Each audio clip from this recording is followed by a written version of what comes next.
Greetings, my fellow knights. Tonight we will feel what it was like to be a soldier in Napoleon's frozen retreat from Russia, to march west through snow and silence, with hunger as your companion and the distant thunder of Cossack hooves behind you. This immersive history was created based on Jacob Walter's book, The Diary of a Napoleonic Foot Soldier, and Adam Zamoyski's book, Moscow 1812, Napoleon's Fatal March. Their accounts bring us closer to the long road home, where courage, cold, and despair met on the endless steppe. You can find these sources and further reading in the pinned comment. And if you enjoy these journeys, you can help our circle grow by liking and subscribing. In the comments, share what other time or place you would like us to experience together. Now pull your greatcoat tight and steady your step. The retreat begins. Chapter 1. Moscow, Before the Long Road. Our story begins in Moscow. Imagine you are an infantryman in the year 1812, waiting with the Grande Armée near the city gates, as sentries change and a musket leans close.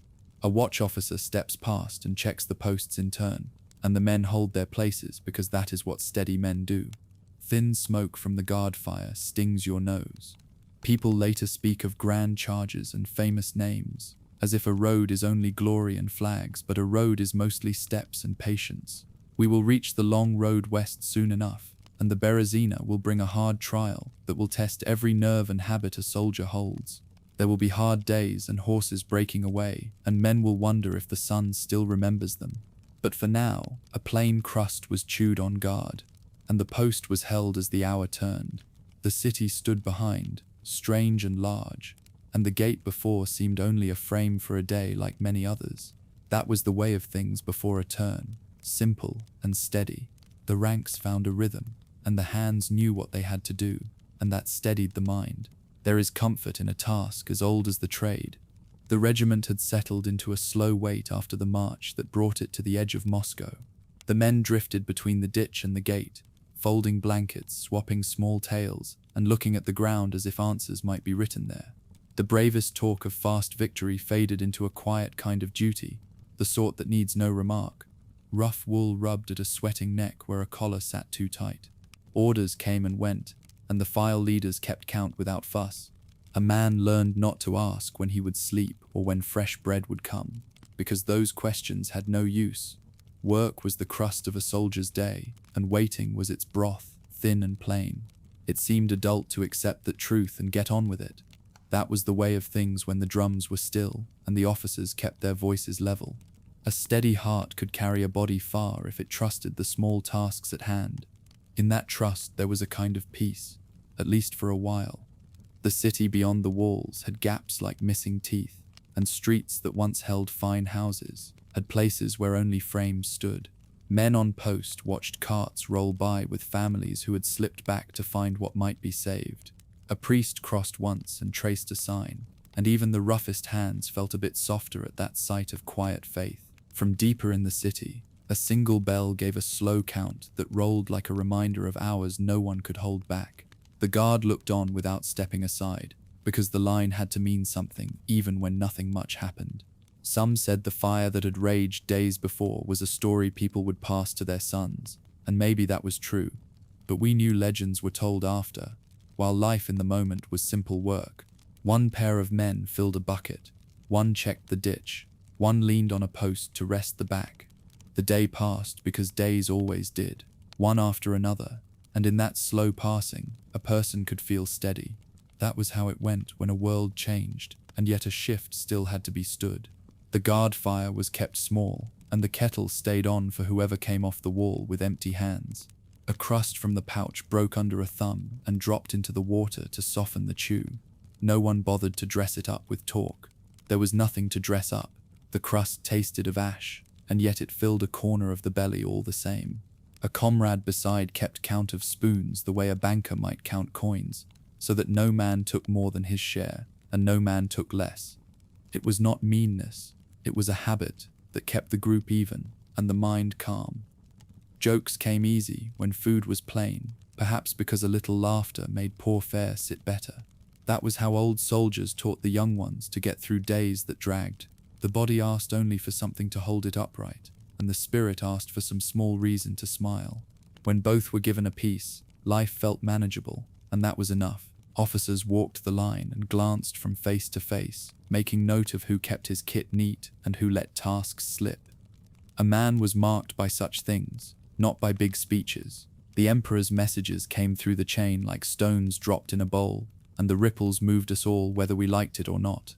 On the gate's iron bar, a thin film shone pale when the sun edged out, and it looked like the morning had left a light touch there. The men watched those small signs, not because iron mattered, but because it showed the day turning. Some spoke low of when we would pull back, and others told them to leave that to higher caps. Both sides were right in their own way. We all lived between order and rumor, and we learned to walk that line without tripping. The soldier stays sane by knowing what belongs to him and what does not. That was wisdom gained by standing long hours and learning to read what the day offered. Gear was checked because that was a rule as firm as any written order.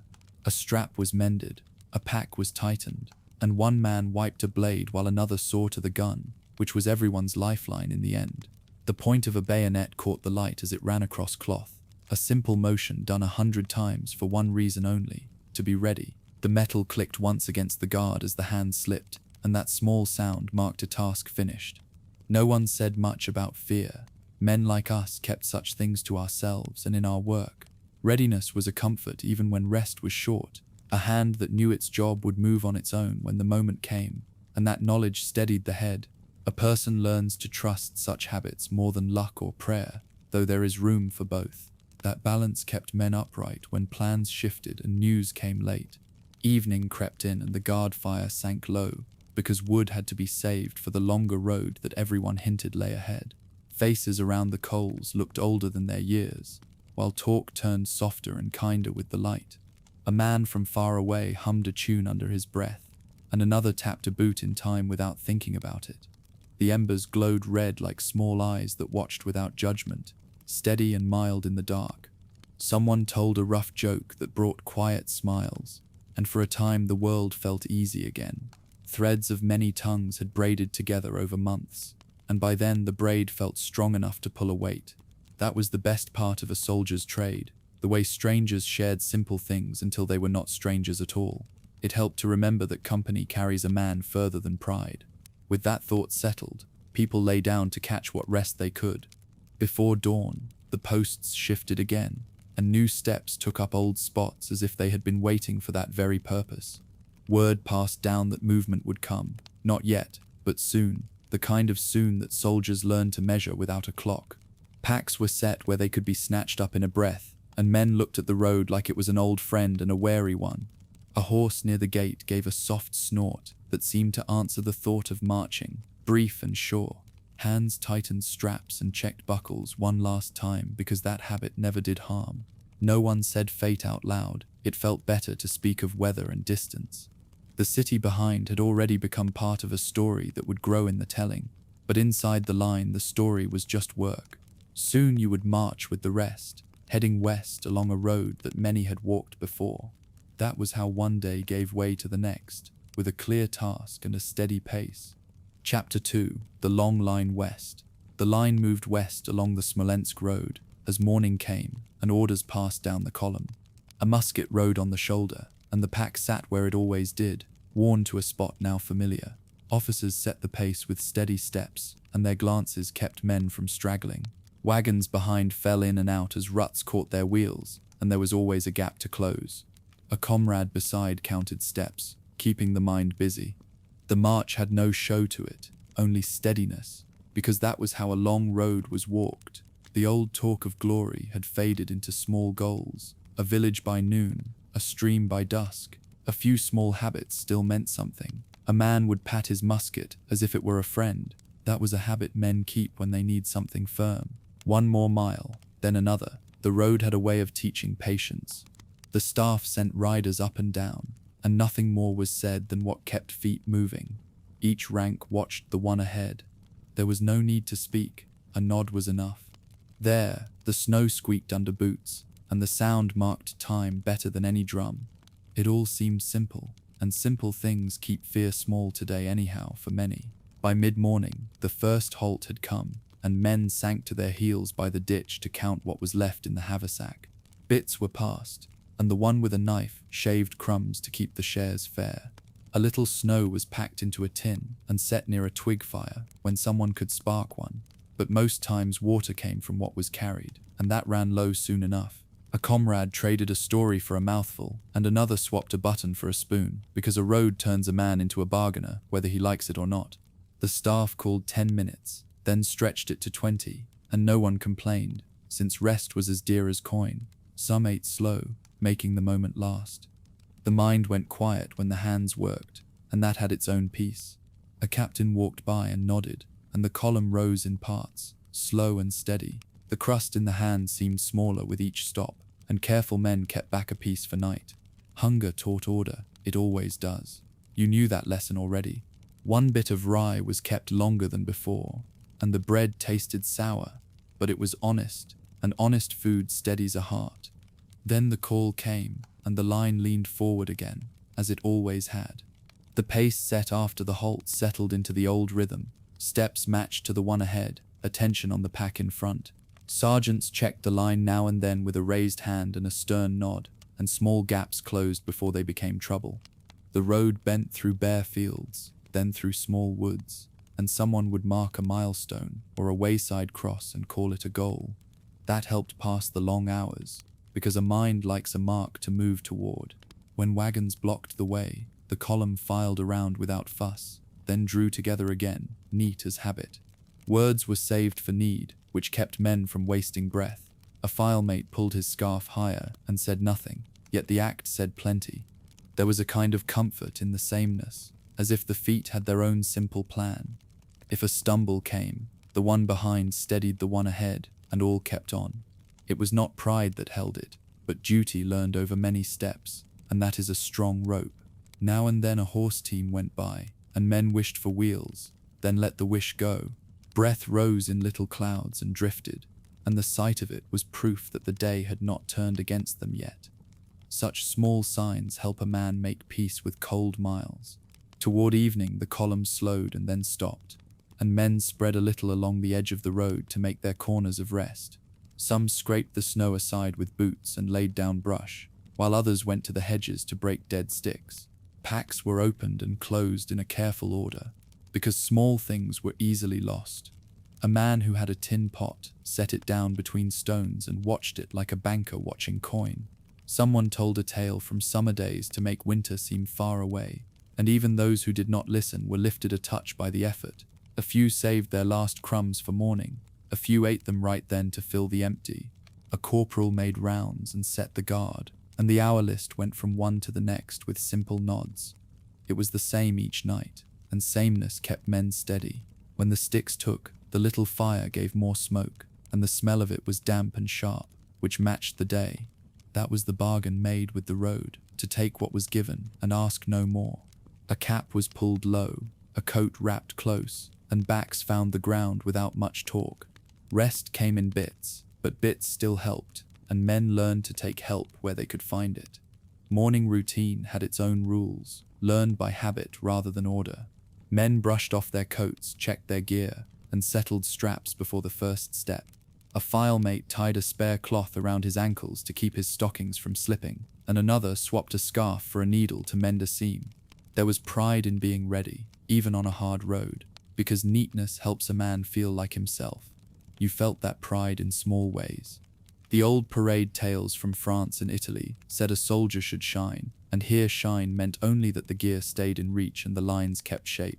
A man straightened his shako and tightened the chin strap, and the leather rubbed against the jaw in a steady way that he soon forgot.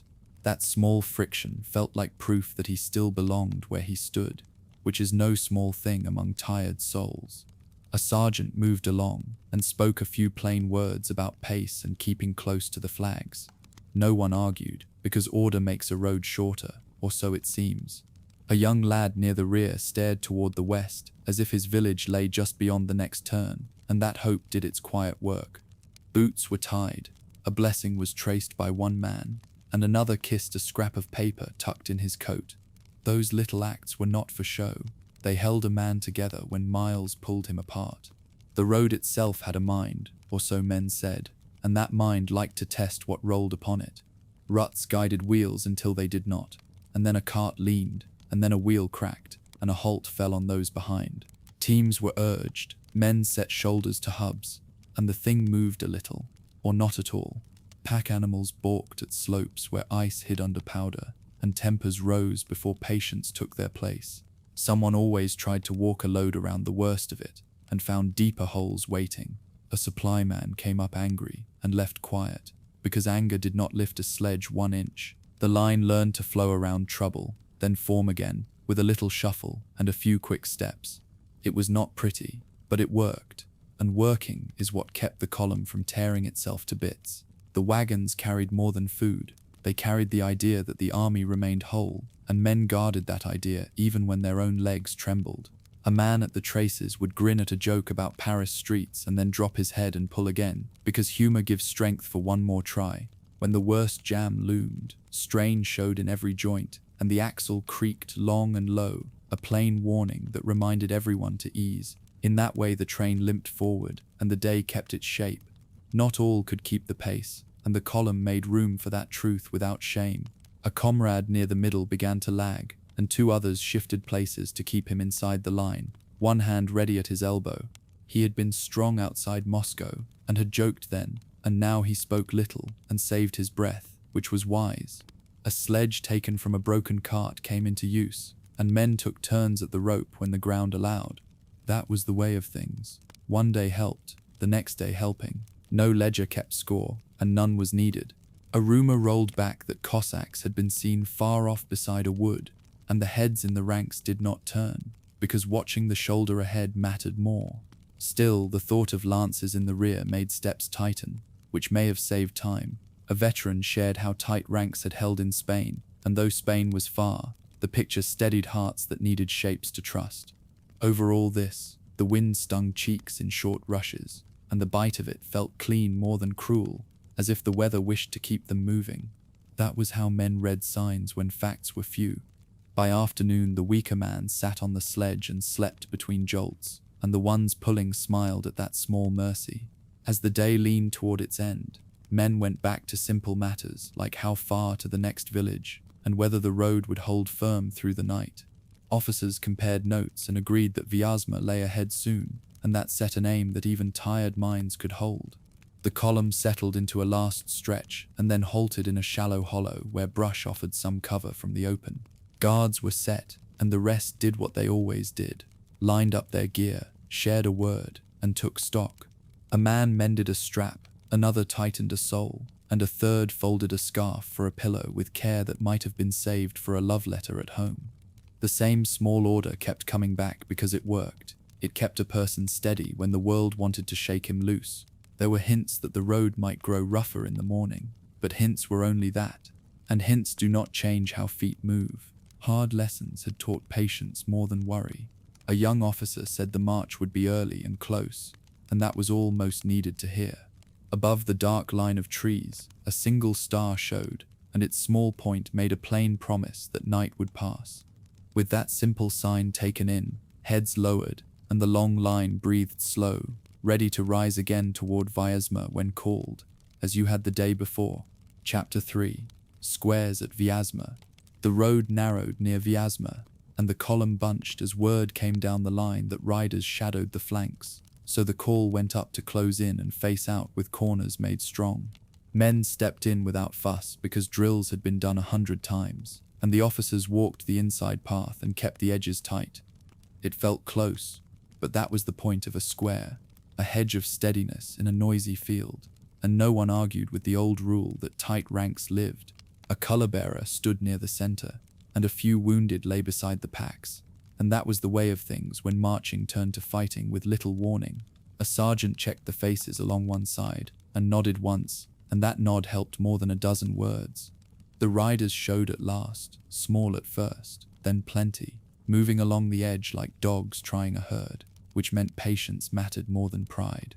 The wind bit the cheek through the scarf and told how the day would treat anyone who drifted. Orders passed down in plain speech, steady as a drumline without a drum, and shoulders eased a little because known work had begun. It was not courage that held the corners so much as habit and trust. as if the pages of the small book of soldiering had been opened and read aloud. When the first circle tightened, the front rank sank to one knee and leveled the steel fixed at the muzzles, while the next rank stood ready with the old brown tubes held high. The men behind that stacked cartridges and looked over heads to take measure of the ground, which kept hands busy and minds clear. No one liked the waiting, but waiting had saved more lives than rushing ever did out in the open. The officers paced inside, counting by fours, making sure the angles stayed true and the corners would not fold. A few wagons pulled into the middle, rattled once and then stilled as the drivers crouched low across the boards, which was a poor shield, but better than none. A comrade beside muttered a small prayer and then laughed at his own nerves. And the laugh helped because it made fear an ordinary thing rather than a monster. A cold click ran down the line as each blade locked tight at a muzzle, like a single thought shared by many minds, and the sound settled the stomach in a way talk never could. That was how the square did its work, not by fury, but by rows of simple acts done in order. The riders came on in a show of confidence, long sticks up, saddles light, pointing and shouting as if the lines were already beaten and ready to scatter, which had been their luck with others on worse days. A few pulled near and lifted the pace, as if to test the near face of the square, and a young officer raised his arm and held it there, reminding all that a hard fire was not for show, but for the right moment. One corner bristled, and the men there measured the distance the way men measure a step to a door at home, steady and plain. Then the officer's arm dropped, and the word went by, file, a soft chain of right to left, not a wasteful roar, but a smooth run of shots that seemed to pour, rather than burst. The shoulder felt the thump as the musket answered the trigger, a honest jolt that said the tool had done its work. Smoke drifted out and hung low, and gaps opened in the wave of riders, who wheeled away in a hurry that looked wiser than brave. It was not pretty, but it was clean soldiering, and that mattered more than looks. They tried again, circling and shouting from a distance, throwing out little tricks to draw eyes and steps, because breaking a corner by fuss could kill 100 and open the rest to ruin. The men on the near face edged feet to set heels, not to move, and kept heads straight, because glancing to the side often became turning to run. A light voice inside told the ranks to breathe and count, and the counting anchored hands that might have shaken. The square answered with another thin run of shots by sections, and a mount went down hard near the left face, legs kicking as the rider rolled clear and ran, a sight that turned the approaching line to dust and chatter. A horse screamed once, sharp and high, and the sound cut almost as much as any blade in its power to spook. Still the angles stayed true, because a square fell by leaning, not by fear alone, and there was no leaning that day. A flag near the center dipped and rose again as the bearer steadied, and that small movement drew eyes back inward, where the work was. This was the way of it. Hold, answer, reload, hold, answer, and last the crowd of riders would tire of striking a wall. The field widened as the road bent left, and one face of the square had to step off 3 paces to keep the shape, which showed how even a plain bend could test order. A staff officer rode along inside with his hat down, and gave a quiet plan to move the box by turns, one side at a time, so no gap would tempt a quick rush. The ground was rutted with old wheels, and boots found holes that wanted ankles, but the men lifted their knees like farm folk who knew rows. Now and then a heavier shot tore past from far guns, and dirt jumped in a tall spit, as if a mole had gone mad, which made heads duck for a heartbeat and then rise in shame at the sudden flinch. One corner answered with a crisp fire sent at the closest group of riders, who had crept too near, and the way they scattered showed respect in the simplest form. The older hands kept their voices level, saying little things about home kitchens and tavern jokes, not to be fools but to keep the square human, and not a block of dread. Eyes stung from the cursed haze that settled low, yet the faces stayed forward, because turning inward was for camp, not for the field. It was ordinary courage, the kind that grows out of work done right. By midday, the hands that bit cartridges had turned black and stiff, and the men felt the slow cost of holding that shape while some others in the distance ran over the snow with no pack weight to steady them. One side had to give fire steady while the opposite side drank in turns, and that small grace kept talk from breaking into anger. The captain near the right face let the ranks rest one elbow at a time, a trick learned on other roads, and it helped more than a speech. Powder dust lay on tongues and made the mouth taste foul, a bitter grit that seemed to coat the teeth and stay no matter how much snow was sucked to chase it away. A boy from the center, sent to bring spare caps and little bits of comfort, moved between men like a lantern through a shed, touching sleeves and giving a word. When the riders tried a sudden push at a corner, the near file stepped half a pace and put out steel like a hedge, and the push broke as if it had met a fence in a dark field. Nothing in that hour was grand, yet everything mattered, because days like this saved lives on days worse than this. A lull came, not long, just enough for the square to breathe, and then the word passed to shift back toward the road and make space for the wagons and the wounded, which meant slow feet and steady hands. The men stepped by sides, one face at a time, to keep the box whole, and a shadow of pride went through the ranks because movement like that came only from hard practice. A rider watched from a small rise and did not try again, as if he knew the cost of foolish bravery against wood and iron and calm hearts. The colors lifted and dipped in rhythm with the walking, a quiet sign to keep time when legs felt weak.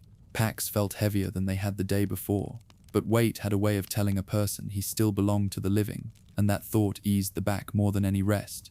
The strap pulled at the shoulder with a dull tug, a useful ache that marked the line between order and panic. A comrade beside said the cold had given his toes back at last, and there was a small laugh at that, because humor returned when danger stepped off a little. The square would open when told, not before, and that was a promise held as tight as any oath. Near the edge of the town, the word to unfold at last reached the near face, and ranks peeled into a column as carefully as a baker lifts bread from a pan, each corner easing out so the whole did not tear. The riders hung back, content to shadow and wait for a better chance, which would not come from that ground on that day. Inside the new lines, men glanced for friends and counted under the breath, not from fear alone but from habit that kept worry small. A corporal with a torn sleeve walked the file and tapped shoulders to check who still carried the tool that fed the line, and the nods answered plainly. A few bodies lay behind on the hard earth, and 2 men walked out and came back with one of them, wrapped in a blanket without words, because there is a time for talk and a time for simple hands. The road ahead looked long, and no one needed to be told as much. The pack straps cut again at the raw spots, familiar and dull, and that ache made it easier to keep the living thoughts from chasing the dead. The square had done its task, and that was enough for one day. Chapter 4. Hunger before Smolensk camp lay in a hollow before Smolensk, and the talk settled on food as the light went early. Men crowded around one black kettle, each with a spoon, and the one with the calm voice kept count. A hard biscuit had been broken into the water, and the pot turned lazy circles while the pieces sank and swelled. There was order to it, because someone had to keep order, even when bellies pinched and thoughts ran thin. A few shared a joke without much sound, and a few sat apart, waiting for their turn like decent folk who still trusted a line. A comrade held the tin lid like a prize, steady and fair. In the ranks, patience was a rule, and hunger did not change that rule for most. When the tin came to the lips, the thin grease tasted rancid, and no one pretended it was fine. Still, it was warm food, and that counted more than pride.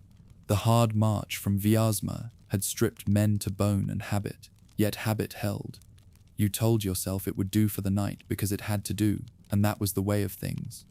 The sergeant had a scratch in his book and a scratch in his voice, and he made sure spoons matched heads. He called the names in a steady way, and no one challenged him, not even the stubborn ones. A man with a torn cuff tried to barter a button for an extra dip, and that earned a quiet shake of the head. The rule was enough for all or none at all. There had been better days, when bread came by weight and jokes came loud, but those days felt far.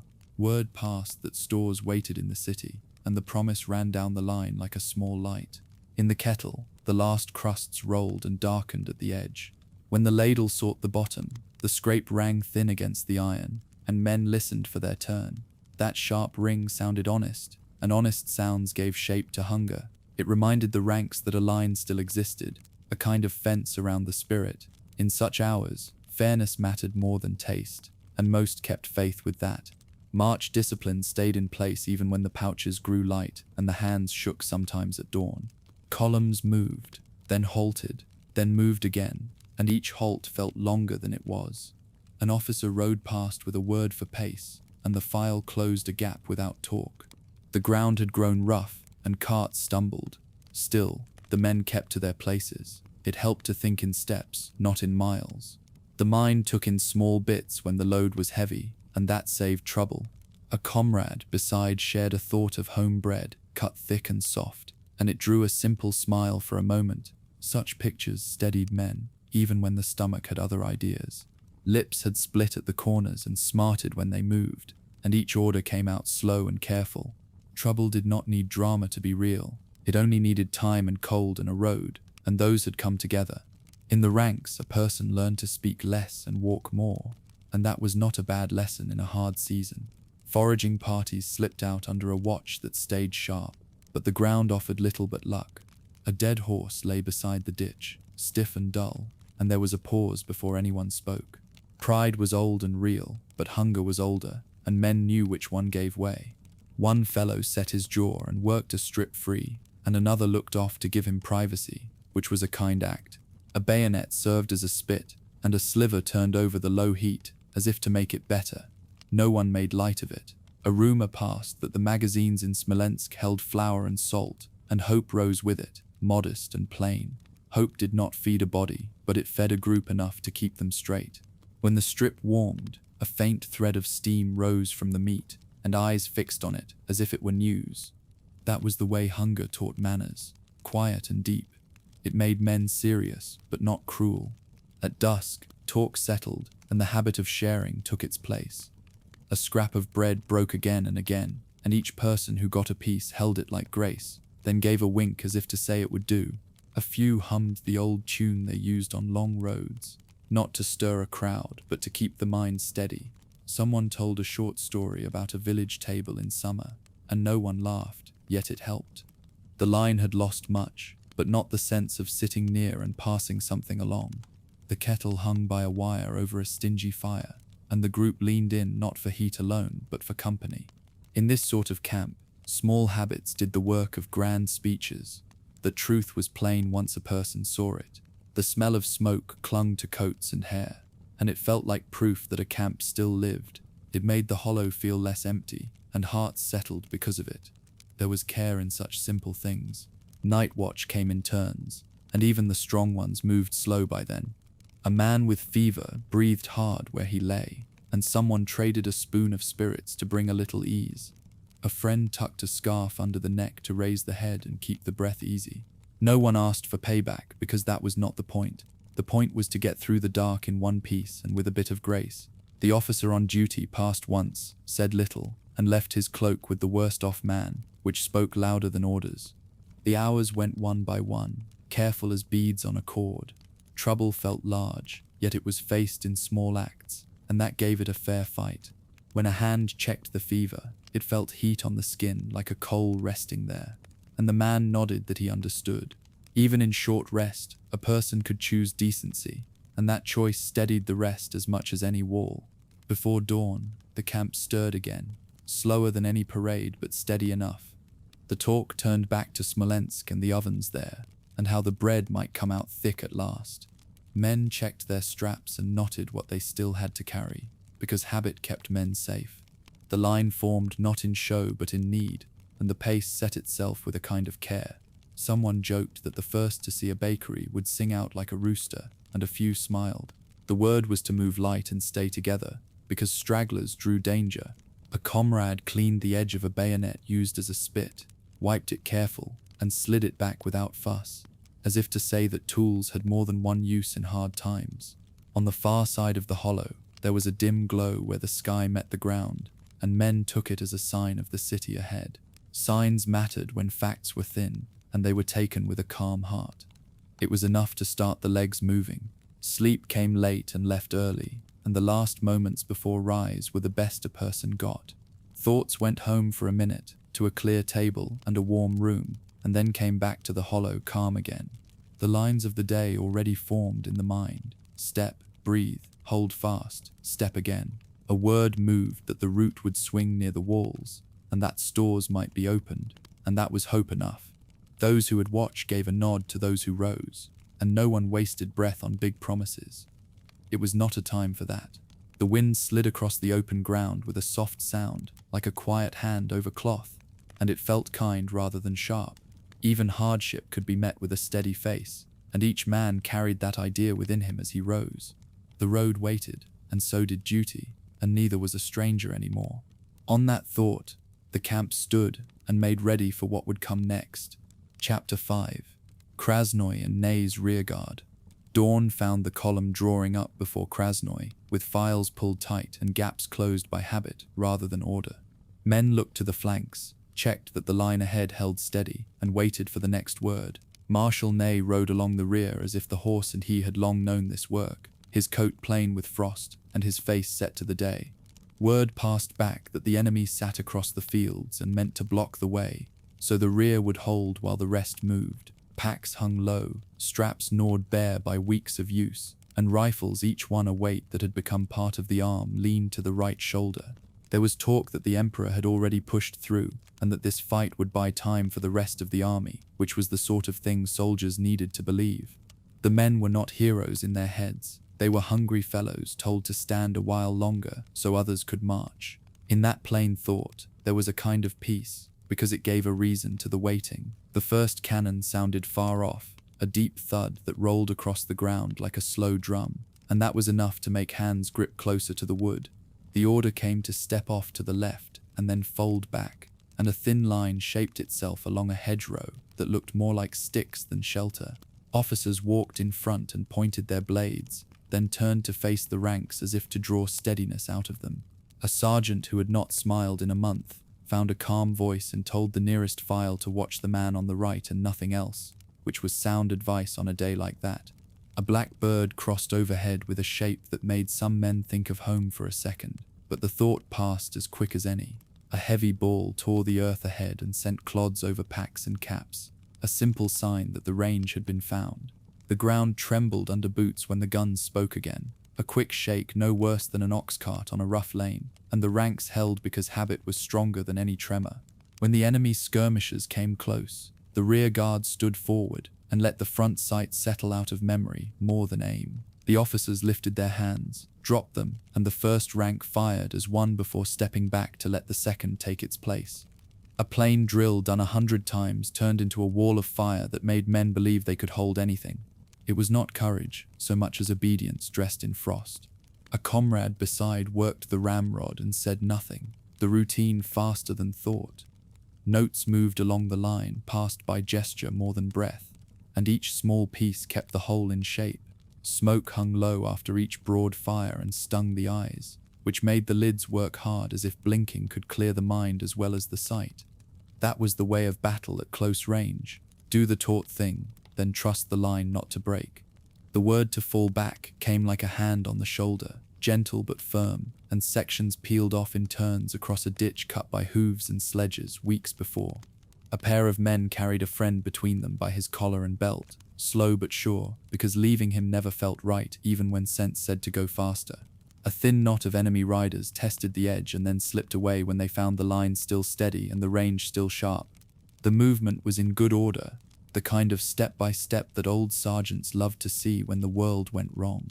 A fence came up, and parts were shouldered aside without noise so the files could pass, and then formed again like a habit of tidy men. Behind, a field lay rough and empty in a way that made the mind feel bare, and still the rear kept its rhythm. Powder drift left a bitter taste on the tongue that settled like cold tea, a small thing that somehow made the work seem even more plain. Marshal Ney moved along the path with a calm that did not ask for praise, turning that rough day into a duty in the simplest terms. He sent a courier ahead and then wheeled back to the men who held the last rise, speaking in a tone that carried because it had little fuss in it. His face showed nothing of doubt when a file wavered. A look, a word, and the file stood firm again. A few men thumbed a fresh charge and set the flint on their old musket, the way a farmer tests a latch, careful and exact because that was what could be controlled. The colors had long been rolled to keep them safe, so the only sign that mattered was the line itself. It was a hard lesson that a man learns without books. Hold the bit of earth underfoot and let the rest of the world be the officer's worry. Leather creaked under saddles as he turned again to face the gun smoke ahead, and the steady sound told the rankers there was firm will to match their own. The fight pressed closer in short pushes, and each push met a calm check from the rear. A few bold souls from the other side tried a rush and earned a sharp answer from the files that had kept one round back for just that moment. A captain fell, rose again with a hand on a friend's coat, and pointed his sword as if it were a walking stick, which made men smile for a heartbeat and then focus once more. The order to edge right came, and the line bent like a gate, hinges holding even if the wood was cracked in places. It was work done with quiet mouths and plain faces, the kind that no song ever honors, yet it saved many. A few guns were lost in the churn, but the rear would not die for iron. There is a time to cling and a time to let go, and this day taught that in a simple way. The air cut the throat with each breath, a dry scrape that kept thoughts short and the mind on the next step. By late day, the field before Krasnoy settled into a shape that meant no clean road through, and a choice had to be made without enough light or time. Word came that the main body had slipped west and that the rear must not cling to ashes, so Nye sent quiet orders down the line to break off in parts. Men moved by groups, small knots crossing one after another, each one vanishing behind a fold and then showing again farther on. A wounded man rode a sledge for 50 paces, then made room for another who had waited patiently, because fairness keeps men together better than threats. The last few files left a small guard in the scrub, who fired slow and regular until the rest had found the track. No one liked it, but that was how a body saved itself when a stand could not change the day. The dark took the field in a way that hid faces and hands, a cover that felt almost kind after the open work. Night closed, and the rear stepped off along a path felt more than seen, guided by ruts and broken brush where carts had dragged past in better weeks. Names were not said for those who fell. A nod and a touch at the shoulder did for farewell, and the ranks went on because breath had to be kept for walking. A few men whispered a small joke about a hot loaf in Orsha, no more than a thread of talk, but enough to pull the step forward. There was a plain courage in that, simple talk of bread to balance the harsh work left behind. Officers walked rather than rode so their boots would mark the safest track, and that small care kept trust alive. A sentry paused and listened, then waved the next group past, and the road shaped itself from habit more than sight. In time the field fell quiet, and the alarm faded, and what had been a storm became only memory and stride. Boots scraped at raw skin inside worn socks with each lift of the foot, a small ache that felt honest after the noise of the day. Chapter 6. Orsha and the Broken Train. Orsha came up after a string of weary stages, and the line reached it with gaps where whole files had fallen away. A sledge was shared for a man who could not put weight on his foot, and hands swapped the rope without words because that saved breath. The river crossing before the town had a ford where the wagons bunched, and the train pushed in with more hope than plan. The first wheels found the stones, and then a cart lurched, and a pole snapped, and others fouled behind it, so the passage turned muddled in a blink. The axles squealed as teams strained and masters tugged at traces that had no give. A sergeant beside reminded that patience kept men alive as much as any courage, and that was hard to argue with then. Someone joked that the emperor could make roads march if he wished, but that was only heat for a cold thought. A loose grip steadied the sledge when it yawed, and the lame man dipped his head, and the rope cut into palms in a way that felt real and simple, like a trade of strength for time. The town waited ahead with the promise of order, and order, even a small kind, helped a mind stand up straight. Such was the bargain of the road, always more given than returned, yet still worth the try. Within Orsha there were sheds and walls, and men on duty tried to shape columns out of what had become knots. Lists were called, names answered, and absences marked with a brief pause, because there was work to do for the living. An officer with a rough edge to his coat spoke about rations, and a few carts from earlier stores were pulled into the square. When the lids came off the boxes, out came biscuit, and the pieces felt like a gift from a long-ago table. The bread smell rose from a nearby oven where locals had fired it, and heads leaned a little without shame. Ladles found kettles and a thin line moved, and a man at the end still found a scrap because those in front split theirs. It was easy to believe, for a short hour, that a day had turned a corner. Someone said this town had always been a place to catch breath on old marches, and that sounded right even if no one could prove it. The square filled with small sound and quiet light, and the order that returned was not loud or proud. It was just enough to let backs straighten for a time. The road west wanted speed, but the train behind begged to be lighter. Parties were sent to choose what could follow and what must be left. A carpenter from the ranks showed how to pull a pin and drop a sideboard, and soon men had the habit of saving only what kept them marching. The wagons that could not be fixed were taken apart, and the better pieces were stacked for a later hand to find. Along the edge of the square, fires were set to those with no more life in them, not for show but to keep them from clogging the next turn. The wood crackled as it caught, and even that small sound felt like a settling of accounts. No one liked to see good timber go, yet no one wanted to see it break at the next bend with people under it. A comrade held up a bent hoop from a wheel and laughed at how fine it once looked, and the laugh was not cruel. That was the way of things. Fine ideas turned plain when the ground decided. A sledge was pulled forward again, lighter now, and hands found the rope with fewer doubts. Work turned to feet because feet made the miles. Old shoes were opened at the seams, and scraps from coats were stitched inside to make them last a stage more. A man who had once done cobbler's work sat on a crate and threaded a line through stiff leather, and others waited in a neat line without pushing. A child could have seen the simple wisdom in it. One pair saved meant one more walker in a file.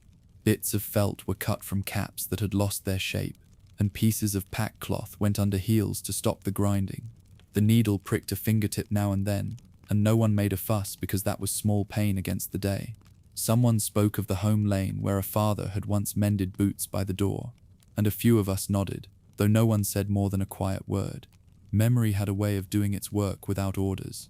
When the cobbler tied off a thread, he patted the man's ankle, like a priest laying a simple blessing. It was plain labor, but it steadied minds as much as it saved souls. That steadiness was worth almost anything. Beyond the square, another line formed to take the train over a safer crossing, and the slope down to the water took wheels in single file. The rope on the sledge was wrapped around a shoulder, and the weak were seated with care and told to hold on. Officers placed men at the worst spots, and said to wait for a sign rather than follow fear. A broken cart from earlier made a kind of warning at the edge, and no one looked at it long. The ice groaned when a wagon rolled onto it, and a teamster paused until the sound gave way to stillness again. Each pair of hands who stepped out watched the man ahead and learned from his steps because that was the safest school there was. A plank was pushed under a wheel with calm care, and then another, until the worst bit was done. When the line reached the far side, there were short nods, no cheering, and that seemed right. Quiet patience had carried the risk more than muscle had. It often did when orders were thin and men were tired. In the afternoon, leaders tried to draw shape from the many bits of unit and language that now moved together. A hard-faced general rode by, not wearing anything fine, and told the captains to hold men in companies again and keep strangers in place until a chief could sort things twice. A drummer boy stood beside a gate and tapped the call that every man knew, even if memory felt far away. The drum beat moved through the street like a line drawn in air, and feet found it. Over by the wagons, a few veterans stood arms out and brought a knot of men into order with short words. The way a rank filled had no shine to it, but it made a person feel less alone. A musket on a shoulder felt more like a tool again, and less like a burden, and that shift mattered. A man could believe in the next hour when he knew where to stand. A joke passed about how paper rolls never matched faces, and even the officer who kept the rolls grinned at that plain truth. In those small ways, a broken thing held together for one more stage. Night came, and cooks made what they could with the little that had been brought back to light. Snow was scraped into pots for water, and a few bits of meat went in with crumbs from the day. A circle formed around a kettle, and a spoon was shared down the line with the care of men who understood trust. A song started with 3 lines and then stopped, not from shame, but because the tune had slipped from heads that held too much else. The broth tasted thin and strong at once, and that odd pairing somehow suited the march. A man near the edge told a story about a fair long ago, and it sounded like a report from another world. Even there, heads leaned in to catch what could be caught from the telling. After the pot was scraped clean, the circle did not break at once, because warmth was not only in the fire, it was in the habit of sitting together even without talk. That habit kept hearts from sinking deeper than they should. Before first light, orders came to move. and men roused their mates with a hand to an arm instead of calling out. The sledge rope was lifted again, because the lame man still rode, and no one minded the task. A glance toward the river was enough to remember the care it had asked and the help it had given. A few wagons stayed behind by command, with notes left for those who might find them later, because waste and use sat close together on this road. The wind brushed a cheek as the column stepped off, and it felt clean enough to begin another day. Someone said there was a rough bridge to the west yet to come, and no one argued that it would be easy. Still, feet set to the work, and heads stayed level, and that was how these miles were won. A last look at Orsha brought a steady breath and a quiet thanks for the order it had lent a broken march. Then the line pointed toward the next water and the low ridge beyond, and the day took us in. Chapter 7. Bridges on the Berezina. The column reached the river where two rough spans stood on timber legs, and a narrow road of planks lay between the banks. Men spoke of the trap closing, yet ranks fell in as told, because order had kept life going this far. General Eble's men moved along the frames, steady and spare with words, and officers pointed files forward with strict hands. The rear guard behind fired to keep the enemy guns at a distance, and the head of the line began to cross. Wagons waited, guns waited, and then a slow pulse of motion spread, one pace at a time. The planks thumped under boots. It sounded like a giant heart that still beat in a tired chest, and that simple sound helped keep fear in check. No one needed speeches. The work itself gave orders enough. A man beside tightened a strap and kept his eyes on the back before him, and that was the way to do it. The river did not care who went first, and men knew that without saying it aloud. Step by step, the span took weight, eased weight, and took it again, a steady trade between hope and risk.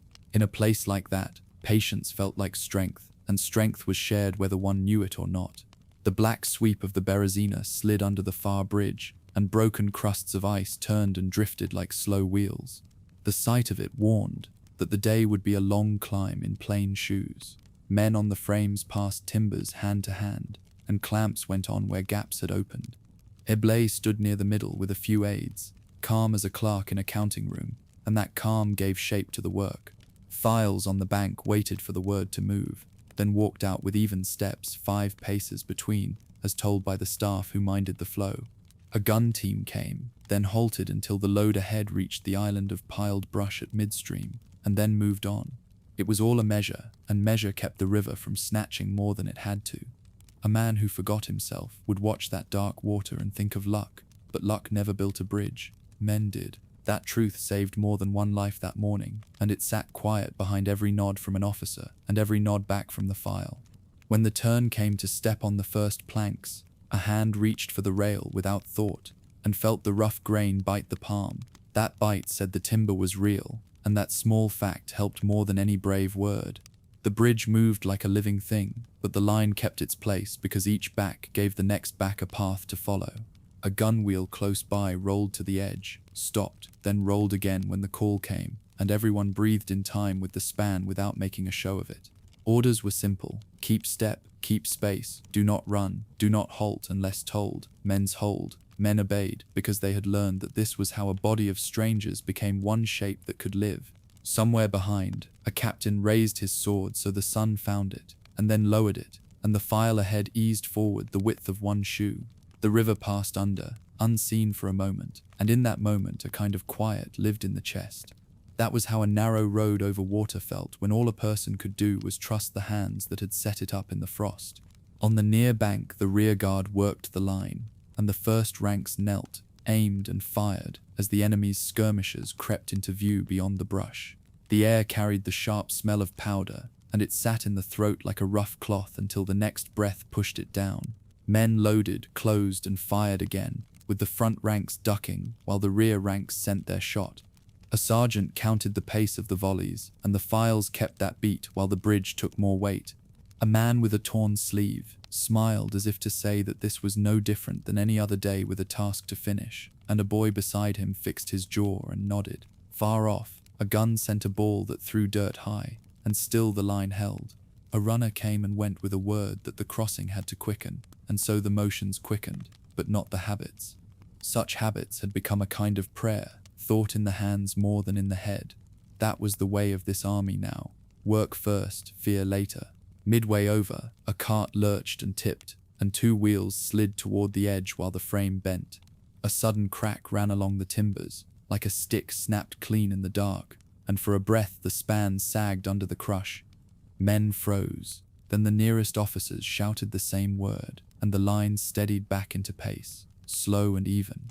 Bridgemen threw down more planks and drove pegs with short strokes, and the cart then groaned onto the center and went on. A soldier who had dropped to one knee rose and found that his legs would work again, and he kept moving without looking right or left. It helped to look only at the coat ahead, and the gap of daylight beyond, because the path was as narrow as a thought one dared not lose. Order, once refound, spread like a quiet from file to file. One mistake had not become 10. That was why men trained and trained again. In this life, a person learned to carry on after a jolt, as if nothing had happened, because that was how the jolt grew small enough to step over. The far bank came up with brush cut low and stakes in the ground to guide the way, and a small knot of staff stood marking routes deeper into the woods. Flames rose from piles of scrub to keep the landing clear of ice, and their glow showed a path to the next ridge. The first companies who had crossed formed by habit, ranks dressing in a line that bore no glory but much sense. A gun crew took position on a rise to watch the near bank, and then sent shot high to make the other side mind its distance. The bridge behind kept feeding men across, and wagons came in a set order, one by one, as measured by hand and eye. A comrade beside touched his cap, then sat on a stump to catch the breath that work had taken, and then stood again when told. That was how rest worked. Now, a few heartbeats when it came, then forward. Over the ridge a narrow track ran west, a plain clue to the next days. No one needed to ask where it led. In times like that, a torch on a stick was as fine as a map. Word spread that a force had felt for the flank farther down, and the rear guard on the far bank went to help the near bank hold. Men took their place along a fence and a ditch, and tended the fire at a steady pace, and the old drill took care of the mind while hands worked. A dry grit of powder sat on the tongue after the last shot, and a swallow did little to wash it away. Still, the line loaded and set and sent its fire, and then stood while the next line did the same. A gun crew found a better slope and pushed hard to change ground, and a few from the crossing party helped until the wheels bit into place. The work was tiring, but tired men who moved together were stronger than proud men alone, and that lesson had been learned many times by then. A captain close by spoke plain and few, and the file heard enough in that. Behind, the bridge kept its pace. Ahead, the snow lay trampled near the edge of the wood. It was not pretty, but it was a way through, and that was a gift in a winter like that. By late day, the worst of the press had passed the spans, and the broken train on the near bank had either crossed or would never cross at all. The body that had reached the far side formed again by habit, and then drifted toward the road that curled away into trees. Cloth hung in rags, shoes were tired leather, and every step asked for another, but the feet still answered because that was what feet did when told. A slow ache weighed in the thighs and made the gait stiff, yet the pace held, just enough to give tomorrow a chance. Some said the bridge would be fired when the last of the guard left it, to deny the pursuers, and maybe that would be so. If it was, then the men who had kept it up had given a whole army a way across with their hands and their will. A person did not forget a debt like that. The sound of the crossing faded behind the trees, and the road took the column like an old friend who expected nothing but effort. It was time to move again, and that was the way of this march. The next task waited out on the Vilna road, and the ranks would meet it in their old plain way. Chapter 8. Rearguard on the Vilna road. After the bridges, the road to Vilna stretched long and thin, and the rearguard took its place again without fuss. Columns ahead moved as they could, and scraps of units closed into something like order, while the road bent past low fields. Dispatch riders came back with tight faces, and said that Kutuzov pressed behind, and the word passed from file to file without drama, because warnings had become part of the march. Cossacks showed now and then at the far hedges, just enough to make every gap feel larger. Officers spoke plain and set the ranks in twos, then in fours, then shifted them again as the ground changed. It was not clever, but it worked, and habits did more to hold men than speeches. Frost bit through threadbare gloves, and hands found their way into sleeves when the halt dragged a moment. A comrade beside muttered about villages near Vilna and a warm shed, and another answered that the road would give what it had always given, which was a place to put one foot after the other. Behind, messengers vanished into the pale lines with the next note of news, and the day went on. It felt like a slow gate being pulled shut, and no one saw the hinges yet, but there was no point borrowing trouble before it came. That was the way of things. The files were dressed again along a shallow ditch, and the line took a bend where a copse gave a bit of cover. A captain walked with a stick and tapped shoulders left or right, and the ranks straightened as if the fields themselves had guided them. A pair of scouts trotted across the road and waved their arms to mark horsemen on the flank. Pickets slid out to the hedgerows and crouched to watch, and a small group stepped forward to tease out any rash move from the riders beyond. Orders passed back in steady words, simple and firm, because that was how a shaken crowd became a body again.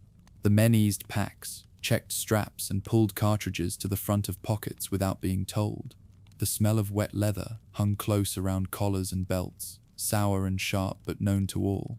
An old hand to the right said the land rose in a quarter mile, and that would suit a stand if one had to be made. Someone laughed once, short and soft, because planning a stand had become as common as planning a meal. Little plans tied a weekday together, and they held better than worry. First contact came the usual way, with riders sliding along the edge of the fields and turning in to test the line. They were Cossacks, quick and hungry for a slip, and every man in the line knew their habit of sparring with a jab and dart. The captain held his hand down and spoke calm, and no one rushed a shot or broke from place. When the riders came close enough to see faces and the shape of their saddles, the right group fell back 10 paces, and the left group stepped into the empty ground and filled it. It was a game played many times along the long road, and games like that kept the main body safe while it moved. A few men with nerve went out a little to sting the riders, and then came back at a trot to slip into place. The light caught on their curved blades and set a brief gleam that wanted to pull the eye. Patience held, and the line went on breathing in time, as if the fields themselves had set a rhythm. This was work, not show, and work gave a man something to hold in the mind when fear knocked. The riders probed again, and the rear guard began its slow pullback by small parts, one bit covering while the other stepped away. Groups of a dozen took turns, first across the ditch, then up a low rise, then back to the road again, where a broken fence made a marker. A sergeant kept a steady talk as he counted paces, which made it easier to bear for the men who had nothing left to spare. A comrade beside tripped and righted himself with a swear, and the file closed around him without a blink, because a hole in the line mattered more than a tired oath. When the riders pressed harder, the forward group gave a quick sting and then slid back again. Boots thudded in a dull way on the packed track, even and heavy like a steady drum far away. The day widened and narrowed with each move, but the frame never broke, and that was what counted. It was not clever, but it was clean, and clean steps kept a crowd from becoming a panic. Even fear could be taught to wait its turn. Late in the morning, the press came sharp, and the riders tried to catch the tail of the line in a rush. The captain raised his arm once, and the outer ranks folded in tight, then tucked the corners and made a box with men on every side and space in the middle. It was the old square, drilled in warmer seasons when fields were green and the air was kind. Front men knelt, second men stood, and third men held high, so that all faces saw a wall and not a gap. The riders came on straight, then checked, peering for a loose corner where a mistake might live. A steady beat of fire went by parts, not for show, but to keep hands working and minds still. Powder dust stung the tongue as the biting paper went down and the charge followed, dry and bitter in the mouth. A horse lurched near the corner and turned away, and the rest slid with it, as if a line had grown from nothing between man and beast. The box eased apart again, and the shape became a line that faced the way home. Old practice and plain will did what fine speeches could not do. Past noon, the rear guard found the road fouled by a knot of wagons and a huddle of folk who had fallen behind. The line slowed to make a space, and men stepped out to lift a wheel and clear a way, while others faced the hedges. A priest in a worn coat blessed no one in particular, and then pushed a sledge forward with all he had, and no one mocked him for it. The captain sent a pair to walk the ditch with eyes out, and he sent another pair back to call the wagons into a track that would not stall. It was not a moment for pride, and rifles and feet did the dragging when mules refused the mud. One older woman handed a crust to a boy in the ranks, and the boy tried to hand it back, and then both shrugged because custom gave way to use on days like this. The creak of a broken axle cut through the murmur of orders until a team of men lifted and set it right enough to move. By then the scout called that the riders came on again, and the rearguard eased itself into its hard work. Help first, then fight, then walk, and repeat. That was the pattern that saw men through. Toward afternoon, the land bent up into a long ridge, and the rearguard took it with a will, because height gave breath when breath ran short. The line settled right below the crest, where the slope hid most bodies but left faces free to watch the field. The captain kept the talk low, and each small group knew when it would step back and when it would cover. A courier slid in, mud to the knees, and said the main body had a head start now, and that was all the cheermen needed. The riders tried once more, slanting for the flank, and the outer group curled back just enough to make a corner that would not break.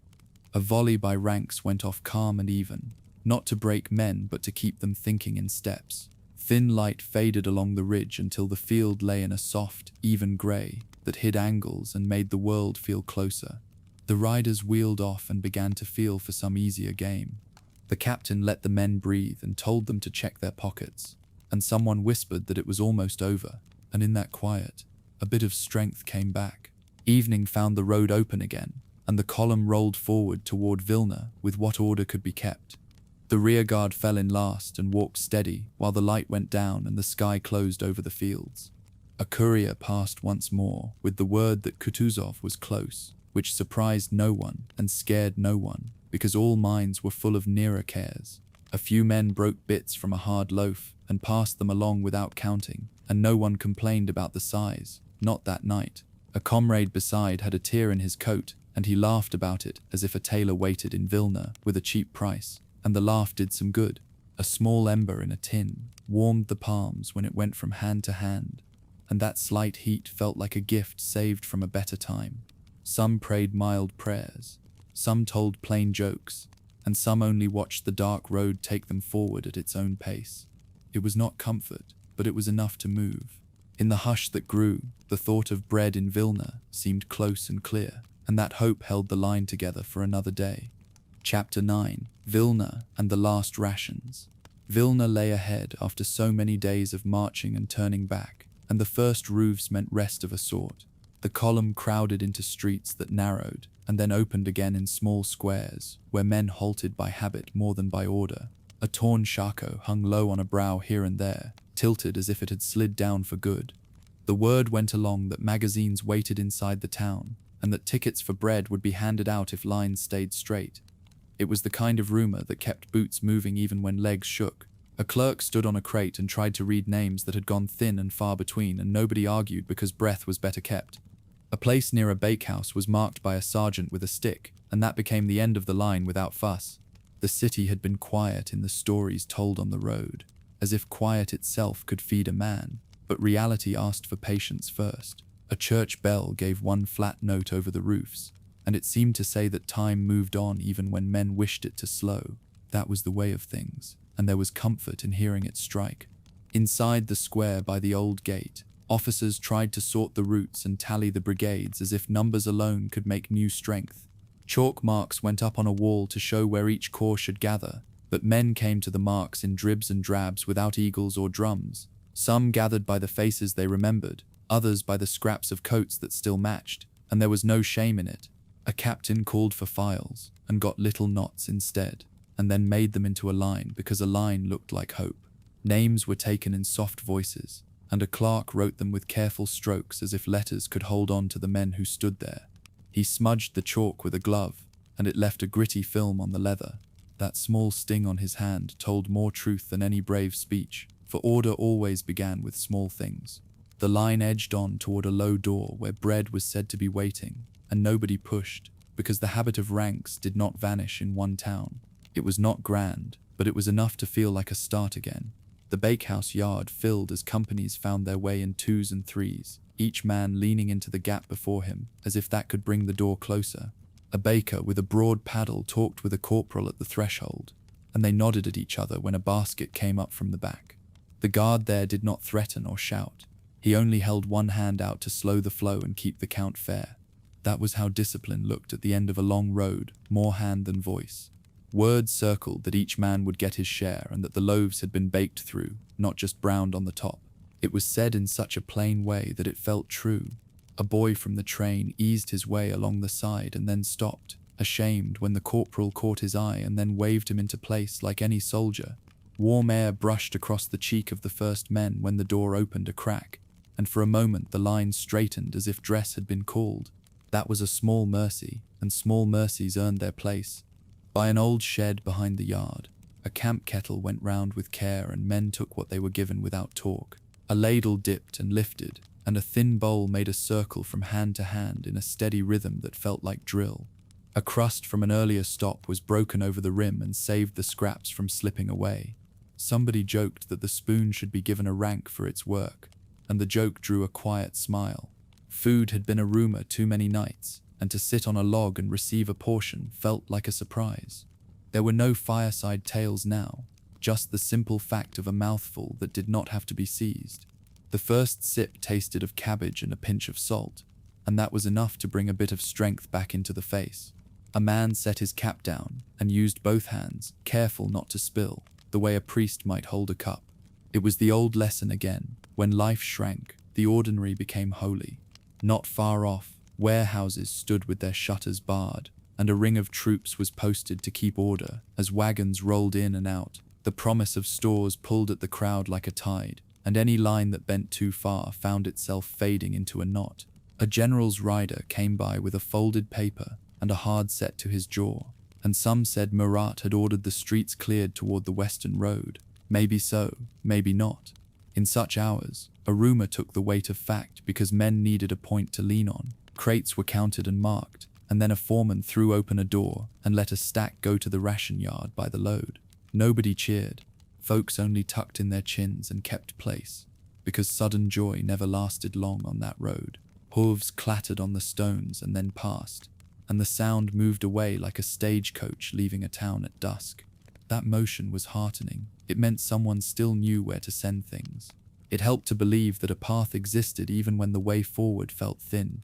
Evening came with the work not quite finished, and billets were taken where walls still stood, and a roof did not let in the sky. A few men found spots in a stable and settled along the manger with coats pulled close, and that humble edge felt like comfort. A comrade near the door counted on his fingers the names of those last seen at Krasnoy, and then let his hand fall, as if the tally could rest for the night. A boot was checked, a strap mended, a cap pushed back into a better shape, and in the doing came a sense of being soldiers again. There had been grander rooms once, but no bed slept deeper than any floor reached in one piece. A stub of candle gave its bit of light, and faces turned softer in it, for light does that. The smell of dry hay rose from the floorboards and asked for quiet without a word. That was enough of a call. It told a man to lay his head down and trust the hour he had.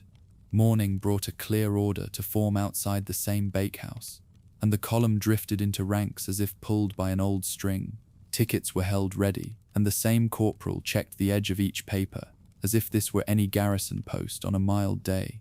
The baskets came in pairs, and care was taken to pass one forward, one back, so the middle would not be left hungry.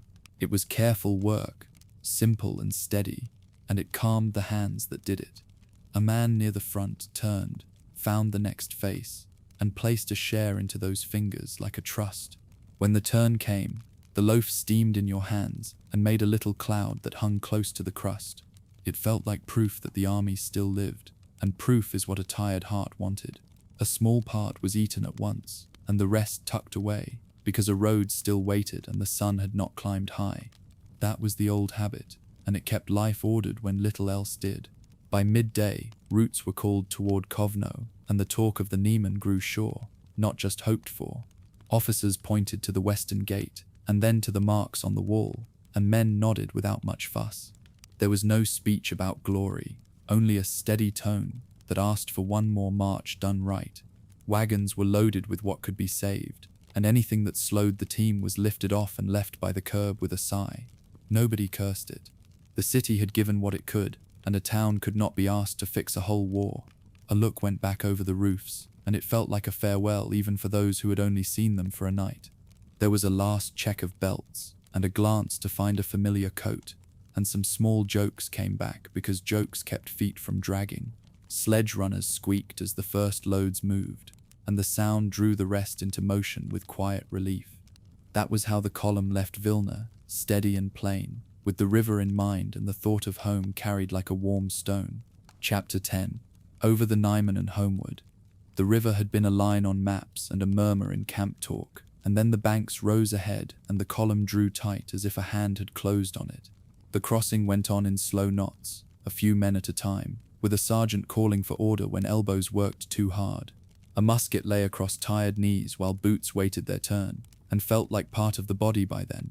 The bridge and the shallows were watched like a gate to a past life, and there was a hush no one had planned, the kind that came when the last hard thing neared its end. The sound that stayed was the river ice cracking once beneath the banks, sharp and clean, as if to mark the step back into the old world. A man beside asked, almost shy, whether this counted as home yet. It was a fair question. The names spoken on the bank held more weight than any cheer could carry. The road had taught what grand words could not. It was not glory that held men to their places, but the habit of standing and the sense of each other. That was the way of things, and it brought a steady kind of peace even in worn-out hearts. On the western side, small fires were raised low and careful, and a circle formed around the light like a habit that had never been fully lost. A quartermaster walked the edge and spoke of more bread coming, and shoulders eased by degrees at the thought of a little more time off the feet. An officer sat with the book and marked the roll without fuss, and no one looked at the page when a space stayed blank. The old regimental eagle lay wrapped in cloth at the center, safe as a thing could be made safe by hands. The heat from one small flame touched the palms and made them remember their use, ordinary again. There was talk of towns with stone bridges, and the smell of summer apples someone once picked, but the words faded before talk turned to leave-taking that had already been done in the head. The worst had passed, and no one needed to say so. It had the feel of a day after a storm, when men checked roofs for holes and did not speak of the night. That was the way of things when fear had drained and only duty held the spine upright. The march went on in shorter stages, and it felt almost like a new drill, one with rest built into it by sense rather than order. Villages along the way stood with doors half open, and faces watched from behind wood that had been shut hard for months. A cart rolled by with straw instead of grain, meant for bedding rather than bread, and no one complained. A boy at a gate raised a hand and lowered it again, unsure what the right show of respect was to ghosts who still walked. A single lantern glowed in one cottage window each evening, a small sun made tame by glass, and it marked the hour like a kind of mercy. It was strange to think of the march east, when everything had been bright and full of talk, and the road seemed to lead to a throne. The path back had shown the truth that always sat behind big plans. It was the small things that saved a day, the hand under an elbow, the blanket shared, the joke spoken low. That was the way of things, and it made pride shift into something quieter and stronger. Rations came a little better, and a pot moved from hand to hand and did not rattle as thinly as before. A slice of dark bread went farther than a man might have thought. Once it went with hot broth, and not just cold hope. The old fear of hoarding eased, and men took what was given and pushed the pot on without argument. A corporal told a story about harvest dances in a place none of the others had seen, and it made them smile without needing to know the village by name. The taste of salt in the broth reached the tongue, firm and honest, and felt like a promise kept at last. No one said that this meant the march was easy. It only meant the march could be done. A comrade kept a spot on the ground for one who had gone missing near Orsha and would never take it again, and that small act felt right. The men had learned that respect could be simple and not loud. That was the way of things now. The grand roll of drums had become a plain nod over a shared bowl. There were pauses set for repair, not by order but by need. Leather was pulled tight over tired feet, and cloth was stitched with thread drawn from whatever could be spared. A man of the tailor's company showed how to turn a cuff and make it hold, and no one mocked him for care with his work. A pair of soles was cut from an old strap, and they would do for a week if luck held, and the road stayed kind. The rasp of a file on a heel filled the air in a steady run, like a slow song without words, and made even the clumsiest hand feel useful again. Talk went to home fields and to the way mud clung to a plow in spring, and it made the world feel close. A man who kept to himself gave away a spare button without comment, and the small, quiet trades went on until the halt ended. It was a lesson taken from ruin: patch what can be patched and walk on. That was the way of things when fine plans had burned and plain skills stood in their place. At a depot farther west, the wounded were lifted in and the rest were counted again, and fresh men stood in neat lines and watched the survivors pass. It made for a strange moment, pride mixed with shame, and no one found a right word to cover both. Officers spoke of new postings, and some names were read for other corps, and heads nodded. The survivors looked at the clean coats and saw their old selves for a second, and let the picture go without anger. The shine of untouched buttons caught the eye in the weak light, hard and clear, and set a sharp edge between before and after. A banner went up briefly so a sergeant could tie a repaired cord, and hands moved to caps by reflex more than thought. It felt good to see order again, even if it sat awkwardly on bodies that had been living from day to day. A few more wagons stood ready with blankets, and a word went around that a true rest was near. That was the way of things. Forms returned first, and spirit followed when it could. Letters were started and folded and started again, because finding the right line seemed like marching through deep snow. A man asked another how to spell a village name, and they both guessed and smiled when neither knew. A captain took a stack and promised to see them on their way when roads opened. Names of the gone were written carefully, without flourish, because they deserved that plain care more than any grand speech. The rough drag of charcoal under fingers as it marked the page grounded the mind like a weight set back on a shelf where it belonged. Some wrote about debts to be paid when boots were off for good. Others spoke of small things: a gate that needed mending, a dog that would still know a whistle. The truth sat in those lines better than it ever had in songs. The hand that shook in the cold steadied once the words found their path. That was the way of things. Grief and thanks shared the same paper, and neither one spoke over the other. The last miles felt less like escape and more like return, slow and sure, with each village showing a face that looked familiar, even if it was not. A few laughed at a joke about the first bath and the second bowl, and no one minded the rough humor. The talk turned to work waiting at home, to fields, to tools, to rooms where wind did not crawl along the floor. The old ranks moved as they always had, one foot, then the other, with a gap kept where a friend used to walk. The sight of a pale band of light along the western road at dawn made the step fall even and calm, almost like drill again. The river lay behind, and with it the worst days. The greatness spoken of in summer had turned into something better in winter, a habit of care that could be carried into any season. The story would be told one way in taverns and another way at a bedside, and both would be true in their measure. That was the way of things, and it was enough to bring the heart to rest as the road leveled out.